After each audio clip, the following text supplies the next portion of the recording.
Hello, Outrageous! Welcome back to another episode of Outrageously Me, a podcast for outcast and a note to self. This is all of me, your host, Sri, and today we have Tina Timmerman. Tina is one of the few who ventures into the deep waters of tech. She's a cybersecurity engineer for CarMax company. She has been working there for about 12 years now, and she started from entry level positions, and she plays a very key role in that team. But that's not why she's here for. Tina's journey is a testament to the transformative power of education at any stage of life. She went back to college to study Bachelor's of Science at the age of 47, and we're going to be talking all about that today. Having embarked on her bachelor's degree journey later in life, Tina understands firsthand the challenges and rewards of pursuing personal and professional development in non traditional ways. So, Tina, so this is an exciting conversation for me because I just told you before the call that I started learning French since last year and how difficult it is for me to learn stuff. And I keep thinking that I'm aging at 45. So, what gave Nonsense. you the courage to go to college at 47? Let's start from there. Well, I have to take you back to the year 2020. That was a pivotal year for everybody. Yes. So Easy we for all, many people, though. right? We all got a wake up call. Like, let's all face our truths about ourselves in that year. And I found myself lost. You know, I love the job of being a mom. That is central to my identity. Um, I'm a great employee. I took a lot of pride in my work, and I still do. But those two things took the prominence in my identity. And that's the last place that you want to be. You want to have your identity and then bring in those other things. It's so important to not lose yourself in any one thing. And that's where I found myself in 2020 was no identity of self. Wow. So this is interesting. And you went right into identity part, which is what the exploration is all about today. Um, so can you tell me like the loss of identity that you felt? Like how did you what did you feel and how did you feel it? In what ways it manifested in your life? Yeah, I had been through a lot. 2020 was a year that really rocked my world. Lost my dad. My youngest child was going off to college, and I was embarking on a career move that was going to be a promotion. And I just felt myself lost in all the things.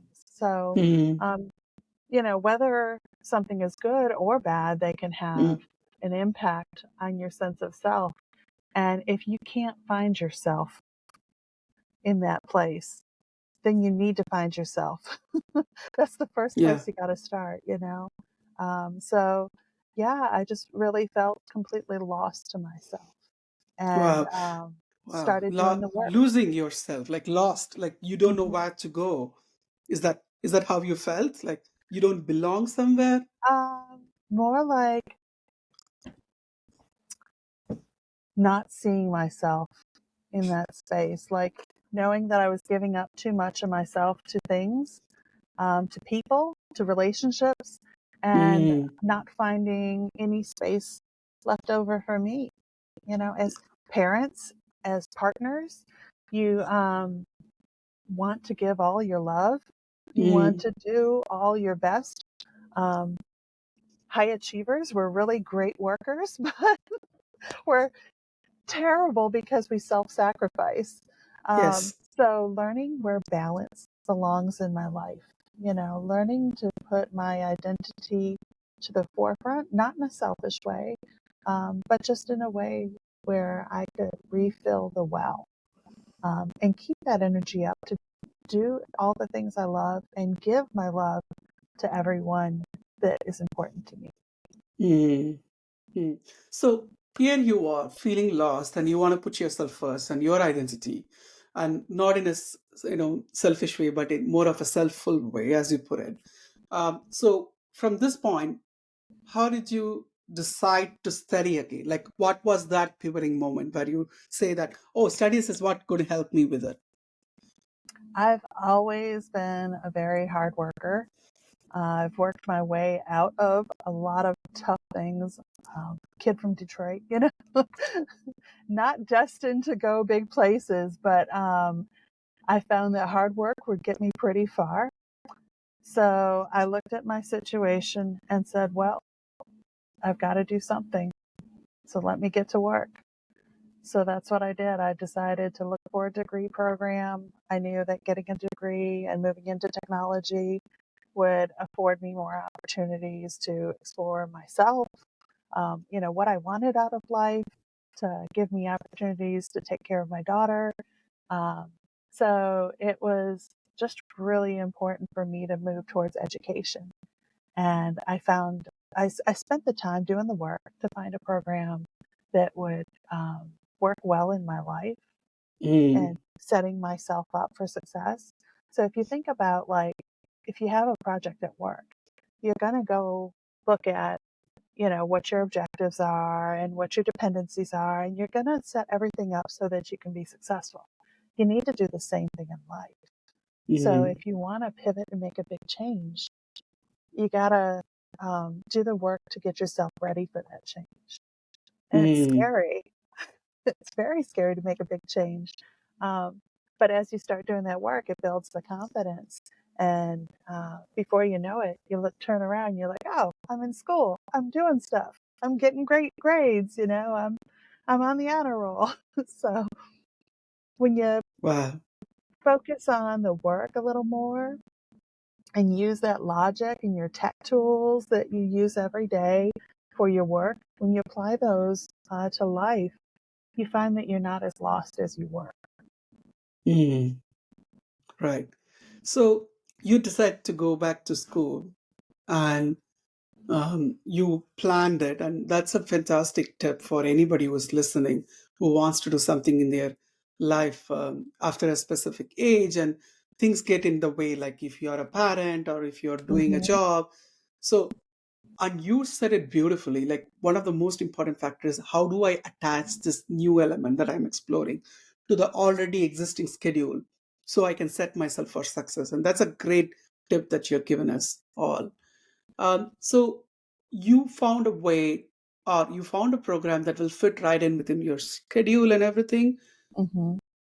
But then when it actually comes to the rubber meeting the road, when you started the college, what are the things that you had to do to make sure that this new reality, you said it was scary, so I want to understand that journey from being scared to, hey, I'm getting an hang of it. Like, what was that point?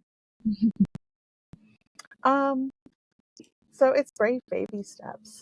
I talk about that a lot, that you don't do anything in large leaps. It's a series of brave baby steps. So whether it's sending that email or making a call or whatever, starting to explore those programs and then reaching out to someone. Because when you're just exploring it on your computer, you can kind of keep that all to yourself. But that brave baby step is, I'm going to make contact with someone. And then when you do, and they say, okay, this is what you need to start, well, now you have action steps to follow. So the next brave baby step is taking those action steps. Like here in America, we have the FAFSA program for financial aid. So that would be one step in going back to school here, would be applying for Mm, financial aid to see if you can get some help and support that way. A lot of people work for companies that have tuition assistance programs.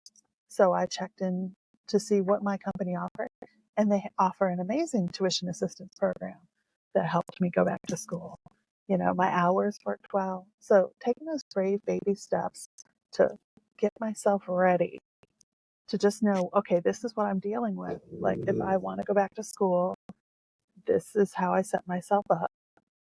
And then signing up for class, doing that commitment step to say, okay, I'm going to do it. I'm going to buy the books. I'm going to show up. I'm going to write all those papers and do those discussion posts and all those other things that go into it. There's a lot of work, but it really comes down to not big, huge efforts, but brave baby steps that as you take one of those, you find that, oh, I'm a little further down, and oh, I feel a little more confident. And um, it just builds, it's sequential. So Yeah. each of those actions build on top of each other, and you find the confidence to take the next step, which is maybe giving the presentation or speaking first in class, in a live discussion, whatever it is. You find those brave baby steps lead to a lot more bravery. Uh, and I really love the pace and the calmness in the way you are expressing yourself. And I think it comes from the deep rooted empathy that you have for yourself. Like, one thing that I struggle with in my current journey learning French, so I'm somewhere along the lines of 30-40 percentage of learning French, and I feel like I have another 50-60 percentage to go, especially with grammar. It's just such a difficult language, and I always hard on myself that I'm not doing Mm, enough to progress faster. And it's been over a year, and I think this is also the expectation, right? So I expected that I would be far along the place in speaking and writing and reading French than I am right now. And I'm always conflicted. Like, am I putting in enough effort? Am I going in the right direction? And if not, when do I stop? Or should I stop? mm. Should I continue? Um, so I want to understand, like, how did you give yourself that grace when you found yourself that the progress you are making, or even would that start with an expectation of what progress you think you should be making? That's a great question. I think it really comes down to marking your progress. So, again, to kind of use that tech tools in life metaphor, that when you're working on a project at work, they talk about like SMART goals, having measurable goals, Mm, and keeping score of what you're working on. So, it's really helpful to do that in your personal life. Like journaling was a big thing for me, capturing my thoughts, my fears, because maybe I didn't want to say them out loud to someone. Maybe I'd talk to my therapist about it, but sometimes it's not a convenient time. And so you can't just ring up, a therapist or a friend, but you can journal your thoughts and your fears. And then when you go back 2 weeks later and you see what you're working on, you're like, oh, that really didn't pan out. My fears weren't substantiated, and I did fine. I mean, even if it didn't turn out exactly as you pictured it, it probably turned out fine, you know? And I think we put ourselves on we put our success on such a high pedestal. mm, But what we don't realize is that every pedestal has to be climbed up to, you know? Like, and we're making those steps. And so uh, when you record your steps, you can then lay it out in front of you, and you have something to visually combat against what your mind is saying, what your anxiety is saying, with the doubt in you or insecurity in you or whatever those voices are that speak to you. Um, you can combat them with truth. You can show yourself the progress you've made. mm, It's like with my courses, I always kept track of, and you can get as nerdy as you want to. You can use Excel sheets, you can use whiteboards, you can use whatever tools you want to, but you have tools that you use at work. Use those same tools in your personal life. So if you know you're taking 3 courses, map out how you would complete those courses in this semester. If you're taking one course, map out that course for the semester and what your assignments are. You probably have tools in your online classroom to help you. If you're learning a language, there's probably a program you're using. So it's probably already got some tools. If those tools don't work, find another tool. That's what you would do at work, right? Like if what you had in front of you wasn't helping you help your client, you would get another tool to help you do the job. You are the client. Help yourself. Get your tool to help your client, yourself, and have her needs met, have his needs met. So I think that's the big thing, is just putting tools to work for Mm, myself that would allow me to measure my progress, because the voices that we speak to ourselves are usually born of emotions, and emotions are very challenging to combat. Whereas when you can see facts written in front of you, you can say, yes, that's true. I can validate that. Or no, that's false. So if you can track your progress, how many how many words have you learned so far? mm, How many sentences can you speak? What's your next goal? What kind of sentence would you like to be able to speak? What kind of conversation would you like to be able to have? And instead of making it about time, making it about the goal that you want to achieve um, is a lot easier to look at in that baby steps formula. Because if you're uh, going, I want to be able to say this sentence, well, okay, what words do I have to learn? How do I pronounce them? What tools do I have available to help me learn that? Are there other ways that I can learn it besides the program I'm currently using? Can I go watch some videos, native speakers, learn the intonation, the inflection, the tone? So when you start looking at things that are emotional in a logical way, it allows you to break them down to steps and facts and things that you can apply tools to help you achieve. And then when you record your progress and those achievements, it helps you gain that sense of confidence and that trust in yourself to just move on and take the next brave baby step and find yourself in wonderful places. uh, I love this discussion. You're giving me so much value. I feel like I should be paying you at this point. Um, I really love all of that. Like, first thing that gave me the aha moment is that when you spoke about success, you said this wonderful line: we put success in a high pedestal, and we don't realize we need to pay a high price to get there. And that's so awakening. Like, why do I put this success in a high pedestal? And why don't I give myself enough baby steps to reach there? And why Mhm, don't I track it using a journal rather than um, tracking the milestone? Why do I track time?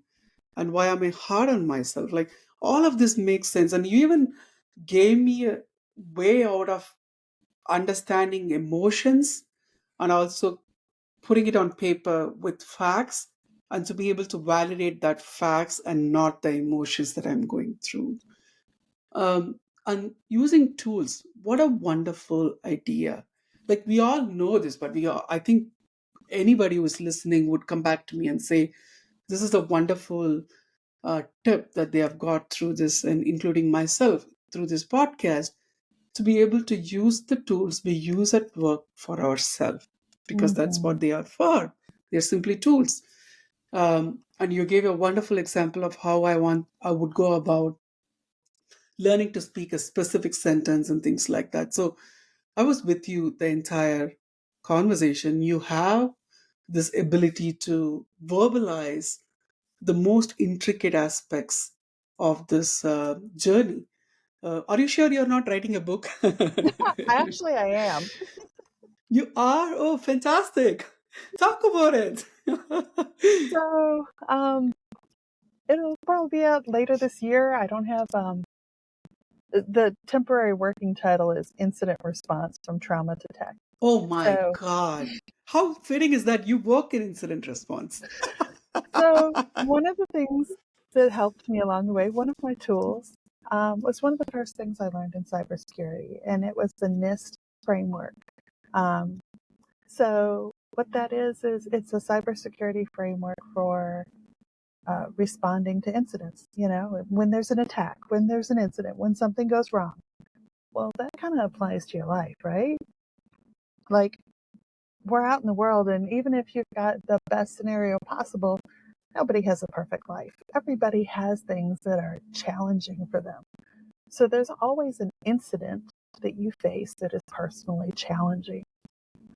And that's one of the things that once I got into school and found cybersecurity and fell in love with it, incident response was something that I was like, wow, I've been through incidents. I've been through plenty of that. So how could I use these tools to impact my life? And the NIST framework is very simple. It's identify, protect, detect, respond, and recover. So the first thing you have to do whenever you face a challenging situation in your life is you have to identify it, right? Like, what is this struggle that I'm facing? Is it me? Am I in my own way? Is it someone else in my life that's in my way? Is there a way to overcome that? How could I overcome that? You know, so you start breaking it down. And that's the same thing that I was learning in cybersecurity, was that there are these tools whenever you're facing something challenging. So you hear the news every day of big companies and how they're impacted. They all have structures and frameworks for dealing with that. Why wouldn't we apply that to ourselves? You know, why wouldn't we give ourselves tools to overcome our difficulties and our challenges? So when Mm. you start looking at it like that, it makes a lot of sense. And after you identify the problem, protect. So how can you move yourself into a safer space? Mm. Do you literally need to move? Do you need to withdraw? Maybe you're taking too much on. Do you need to give yourself time to work on this challenge? Maybe you haven't allowed yourself enough time to fully, work this problem. So that's the protect. And then detect. Well, what's wrong in the current environment? What can be changed? What can be remediated to make things better, more suitable for whatever your goal is? Um, Respond is just that. Okay, you already went through all that other work. Now do something. That's where your Mm. brave baby steps come in, right? So maybe it is signing up for that class. Maybe it's realizing, I love learning this language, but I'm struggling by myself. I need someone to speak to. So maybe you sign up for an online group, or um, some sort of software where you get to have a community to practice with. Maybe it's something else, but you respond, you create an action. And it doesn't have to be big. It can be a small action. Maybe you switch to doing the dishes at night so you don't face that in the morning. Whatever it is, right? We all have things that have to be done. We can Mm. pivot. We can make small steps to change things and make our environment more suitable in the conditions to respond to that challenge. Wow, that's And then beautiful. And sorry, go ahead. and then the last thing is recover. So if you think about, if you've just been through something really difficult and challenging, it's probably taken a lot of your energy out. Well, what are you doing to recharge yourself? Because if you drove your car until you ran out of gas, you have no option but to refill it, right? You Mm. can't do that to yourself. You can't run yourself out of gas. You need fuel. And that may be taking a walk, that may be eating healthy, that may be giving yourself some time for meditation, or just something you enjoy. Maybe you go and you get some spa services done. Whatever it is, give yourself a chance to just mentally recover from all the things that you've been working so hard at. And this doesn't have to be like I'm recovering from something bad. It can be I've been really successful. I've been working really hard and I've celebrated the win with other people, but now I need some time to just celebrate for myself. As introverts, we have to think about recovering our energy. And it doesn't just mean all the regular work stuff. It also means taking some time to quietly allow ourselves to absorb what we've done, to take note of it, to celebrate that within ourselves. Passing that first semester for me, getting good grades, being on the honor roll was a big, big moment. It Mm. gave me such self-confidence to take on the next challenge. There was a point where I was working 40 plus hours a week and taking 6 classes a semester. And my kids looked at me and they're like, Mom, you're insane. They're like, how are you going to do this? And I said, well, I have to do this. This is my plan. But I had set it up to support myself. And then I set up some breaks and some recovery points for myself. And so if you can look at something that's challenging that you're about to dig into, and then look ahead just past that point. You know what Mm. the milestone or the finish point looks like for that. But what comes after that? Have you set yourself up for success by giving yourself a recovery point afterwards so that when you're done with that arc in your story, how will you get to just enjoy the spoils of your work? Mm. Wow. Wow. I think this is a wonderful prelude to your book. Once this is out, maybe you should listen to it again and include some more lines from this to the book. It almost feels very meditative. I feel like I'm meditating with you and your thoughts, the way you put them, and also the way you speak. It's so wonderful. Like when you're done doing the book, also think about doing an audio version of the book. It's like word poem. That's all I would call it. Thank you. Uh, I love all of that. And I think you also answered my next question. I wanted to talk about the intensity when you started studying and how you managed that. And by working on your um, the rest or the points where you can recover and working on those milestones, you already know there is a recovery that's coming up. So you're working towards it. And I think that's Mm-hmm. what is interesting. Instead of working towards something deeper and harder, like especially in education, we think about, oh, I have to do a hard work just before the exam. We only think about that. We don't think about how we're going to recover from putting in the hard work of 10, 20 hours more in the next 2 days to what am I going to do afterwards. Like we are not fixating on the recovery part, and then we move on to the next one without recovering. I think that's a wonderful point. Even with life and even with work, I think it's important for us to do that. um, and you did this connection between the incident and then trauma and recovery and management, so that I think that really fits in. And who else to talk about somebody who did college at 47 and went through all of that? That's fantastic. So I want to talk about what was people's response to you when you said you're going to study or when you were studying, when they found out that you were studying, especially your closest family members, your friends, to somebody you don't know at all. Um, the responses were all over the board. There were the people that were concerned, like, oh, are you taking too much on? Is this too much right now? Is this just a response to what you've been through over the last year? Mm.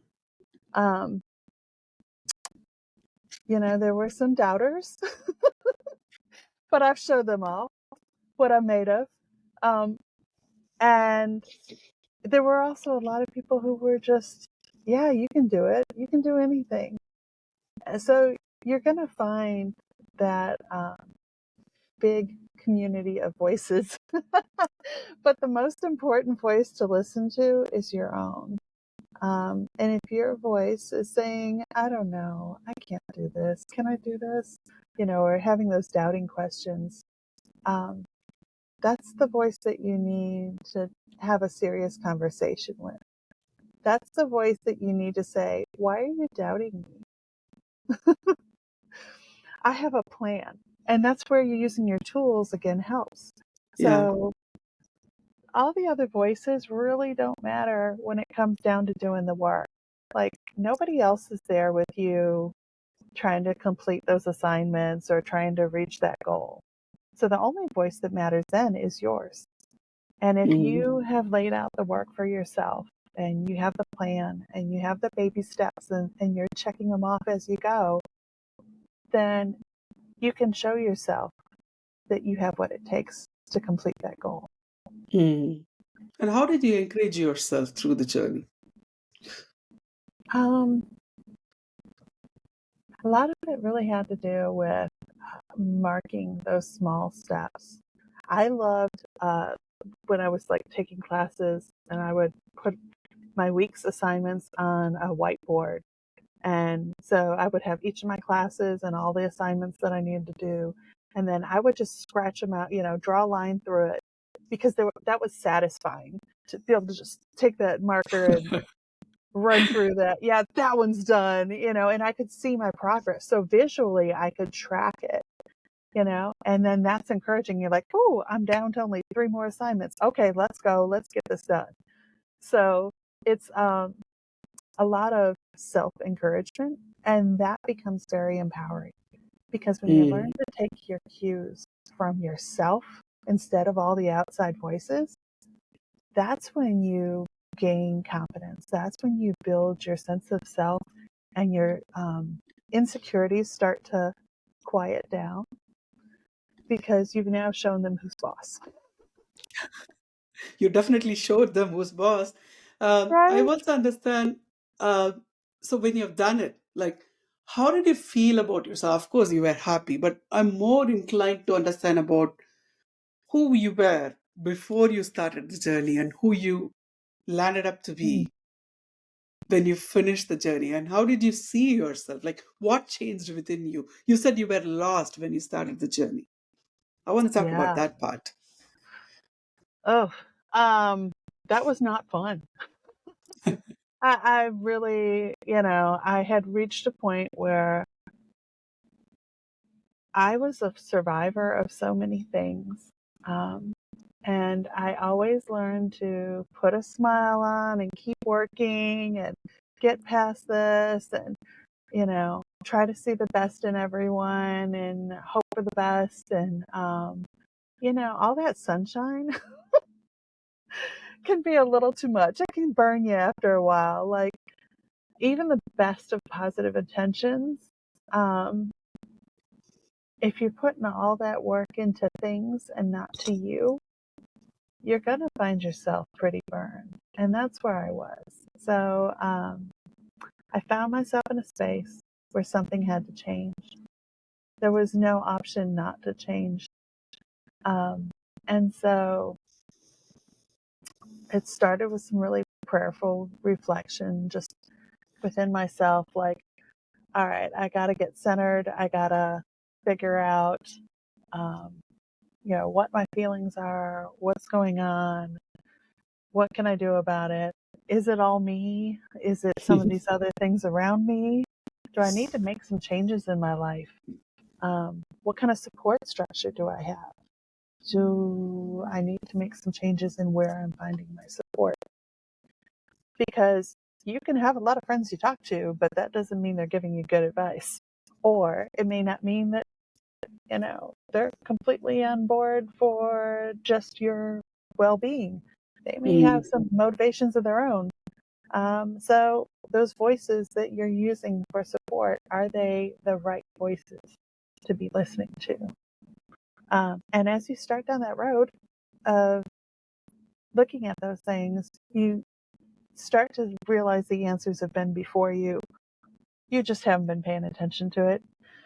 And so that's kind of where I was before I started school. I was this broken girl who kept picking herself up and carrying on. And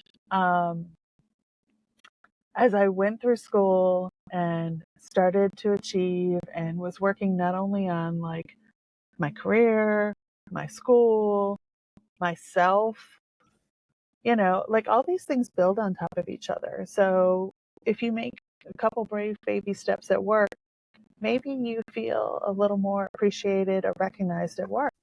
Maybe others start to recognize your skills and, you get some praise and some things that feel good. And so those give you a little more lift and confidence. And then you make some brave baby steps over in your personal life. And again, you start to build up. And all these things, like slowly raise the ship. Mm. So um, it's really when you see someone who's successful, they didn't get there overnight. They may not have the life you think they have, but even if they do, they took a lot of steps to get there. Of course. Yeah. So when you hear things like comparison is the thief of joy, it's so true. Um, what you need to do is just look at that and go, okay, here I am. Here are my challenges. Let me use my tools and break these down to things I can work on. Now that I've done that, what's my first step? Okay. How am I going to mark that? Okay. And you just keep taking that series of steps. So when I think about what you said, which is where did I start to where did I end? There's 1,000 steps. You don't have enough time to talk about all those on this call. But where I found myself was this woman who was very proud of what she had accomplished. She Mm. found more strength inside herself than she ever imagined she would have. It wasn't just emotionally, it was physically, it was spiritually, it was at work, it was in friendships, it was every part of my life started to Wow. rise up because Mm. of a few brave baby steps taken in a few areas. That, Mm. that all helps you build to a higher level. Wow. How proud of you, of yourself. Yeah, Thank you. fantastic. That's fantastic. That's a I can totally appreciate that journey, um, from being a survivor and a victim and somebody who lost the way to somebody who knows the strength within, and that strength emulating in everything you do. That's very powerful. That's wonderful. And What no would one you can tell to ever take people? Yes, Let sir. me just Go tell ahead. you, first of all, that no one can ever take that away from you once you found that in Yes, yourself. yes, yes. No one can ever take it away. We lose the sense of that strength at times, Hmm. because we start to see our value through other people's eyes, Hmm. and and that probably puts us in a place where we don't see our own value, and Hmm. that makes us question and we get lost. And I think from that point, when you help your own self and take those baby steps and use all the tools you have at your hand, and not listen to people when they talk you down, or when they talk you out of it, and keep moving and doing the self validation and keeping at it and recovering at every point, I think you can reach to a place where you can truly stand on your own sense of self and strength and work from there, from your own values. I think that's so beautiful. That's fantastic. I really love that. What would you want to tell to audience who are on the journey to discovering who they are?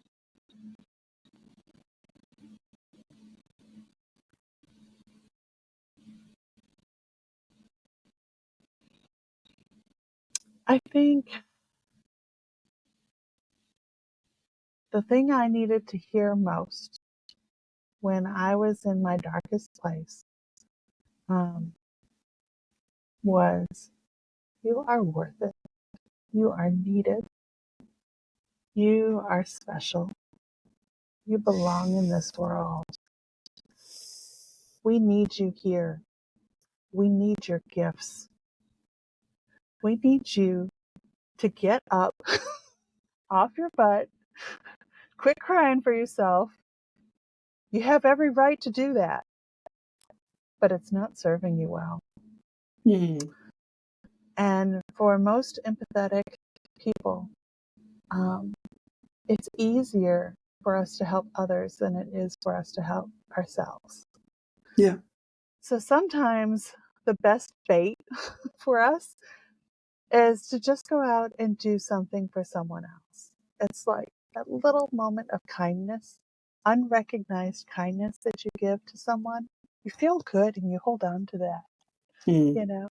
So if you're in a dark place, you don't have to stay there. Just take a brave baby step away from it. Go do something nice for someone. It doesn't have to cost you anything. It doesn't have to take too much time. Just do something loving. And it's Yeah. amazing the spark that'll put in your heart. Yeah. Yeah. That's fantastic. You're all we needed. You are enough. You are enough. Your work is very important in this world. You are very useful to all of us. And thank you so much for being born. And thank you for getting yourself up from wherever you are and moving along. And you've been an inspiration to me today. You've been an inspiration to me for a long time, but speaking to you deeply on these things and almost healed me from the things that I didn't even know that I need to heal from. Um, that was such a wonderful conversation. I Look really, at really loved you. every aspect of what we have spoken. We have scuba dived today to the depths of where feelings come from and how to handle Look at them, you. You're going out and and how you're important it finding is to all be these able to people. And I've listened to handle your them, podcasts. to have the sense of self and a self identity. And that's what the topic is all about today. What do you think about being outrageously yourself? Yes. Why would you want to be anything else? It's so much fun here. Besides, people are going to judge you no matter what. So let that go. Stop being your worst judge. Enjoy yourself. Enjoy your life. Um, there's musician Jason Mraz, and in one of his songs, he says, "You live some or you learn some." Yeah, That's it. yeah, I love that Like, song. it's all benefit. Like you're either gonna live something amazing or you're gonna learn something amazing that's gonna help you do the next amazing thing in your life. So, yeah, Yeah, take those brave that's baby steps. that's beautiful. That's wonderful. So, what do you think about Outrageously Me podcast, and what do you think about I this love it. experience? I love it. So, I enjoy your podcast so much. You've brought all these great people together and brought them to us and to hear their shared experiences. And that's such a gift to the world that you've given to bring people together and show how they've overcome things. That's honestly how a lot of us get through our tough times. It's why representation matters. We need to see ourselves in other spaces. We need to see something's possible. When I think about little Tina in Detroit, I had very limited options available to me. I didn't see a lot of things. I never felt like I fit in. I was an oddball, you know? Mm, And even out in the world, as Tina grew up, I I didn't always find my community that fit me just right. And as I grew into comfort with myself, I found my communities where I felt like I belonged. And so having these voices who talk about their struggles and talk about how they overcame them and where they are and how they achieved success shows an alternate roadmap for anyone who can't quite find their footing right now. So I thank you so much for what you're oh, doing. It's oh, beautiful. And I you're hope you welcome. realize what a gift that is that you're putting out into the world by bringing others out into the light so that their stories can be shared. You're helping someone that you don't even know. Thank you so much. Thank you so much for that. And that's a great validation that I wanted and I needed today. It's mostly for myself. I think all this conversation, if I can be very honest, it helps me a lot, and I pick and choose people who I think I can learn the most from, and who I think would contribute to the identity aspect of it. And I think lifelong we go about understanding who we are, and we learn and we evolve, and we learn and we evolve. That's all we do over the time. And Mhm. when we look back and see where we were and what position we were, and we're much wiser, we are much more um, knowledgeable in understanding who we are and what we wanted now than ever before, right? So it's always that learning. And I think all of those people I spoke to, I consider them as my spiritual masters, and I've learned so much from them, including yourself today. It's almost meditative. I had to keep my eyes open. I almost felt like, let me close my eyes and listen to what she's saying. So going to that Zen zone and your voice and everything. I mean, if you're thinking about recording a meditation, send it to me. Your voice is wonderful. Oh, Um, thank Thank you you. so much for joining me today. And for the audience, I'm going to be putting your LinkedIn profile in the comment section. So if they want to get in touch with you, they can do that. And if you, the audience, if you're listening to this part about how you can learn and at any point in time, and how you can go through that learning phase, and connect to Tina, and she has some great words and of encouragement for you, and she might give you some tips and tricks that she has done that might be helpful to you as well. So thank you so much listening, everybody, and thank you so much, Tina, for joining us today. This was a wonderful conversation, Thank and you. I hope to speak to you soon. Take care of yourself.